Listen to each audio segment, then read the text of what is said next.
عادل شادی کر کے اپنی بیوی کو اپنے بوڑھے باپ کی خدمت کے لیے چھوڑ کر دبئی چلا گیا۔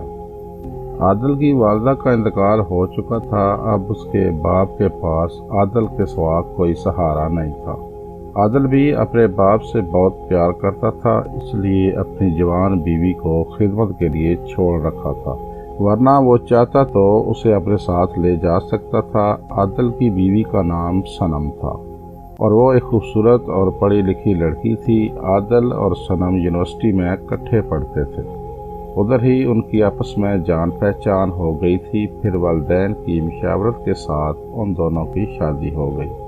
عادل کی اچھی جاب تھی۔ اس نے اپنی بیوی سے کہا کہ میں تمہیں دبئی لے جاتا، مگر میں اپنے باپ کو اکیلا نہیں چھوڑ سکتا، جس پر صنم نے بھی کوئی اعتراض نہیں کیا اور عادل کے باپ کو اپنا باپ سمجھ کر اس کی خدمت کرنے لگی۔ صنم نے ہمیشہ سسر کو اپنے باپ کی مانند سمجھا اور ایک بیٹی کی طرح اس کی دل و جان سے خدمت کی، لیکن وہ نہیں جانتی تھی کہ اس 60 سالہ بوڑھے کی نیت کیا ہے۔ دراصل عادل کا باپ ایک شرابی تھا اور وہ اکثر شراب پی کر بیٹھ جاتا تھا۔ صنم نے کافی بار عادل کو بتایا کہ ابا جان کو منع کرے، کیونکہ شراب پینے کے بعد ان کو کوئی ہوش نہیں رہتا۔ عادل نے بھی کئی بار اپنے باپ کو سمجھانے کی کوشش کی، مگر وہ اپنی عادت سے باز نہ آتا۔ ایک دن ایسا ہوا کہ عادل کا باپ شراب پی کر بیٹھ گیا اور صنم کو گالیاں دینے لگا۔ صنم نے بہت کوشش کی کہ کسی طرح سسر کا نشہ اترے اور اسے ہوش آئے، لیکن وہ پوری رات اسے برا بھلا کہتا رہا اور وہ چپ چاپ سنتی رہی۔ اگلے دن جب سسر کو ہوش آیا تو صنم نے اپنے سسر کو سمجھایا کہ ابا جی آپ بوڑھے ہو چکے ہیں، اپنے گناہوں سے توبہ کریں اور اپنی آخرت کی تیاری کریں۔ صنم کی یہ بات سن کر اس کے سسر کو غصہ آ گیا اور اسے کہنے لگے کہ تم نے مجھے بوڑھا کیوں کہا؟ اب میں تم کو بتاؤں گا کہ میں بوڑھا ہوں یا جوان۔ صنم اس کی یہ بات سن کر رونے لگی اور اس نے عادل کو کال پہ ساری بات بتا دی۔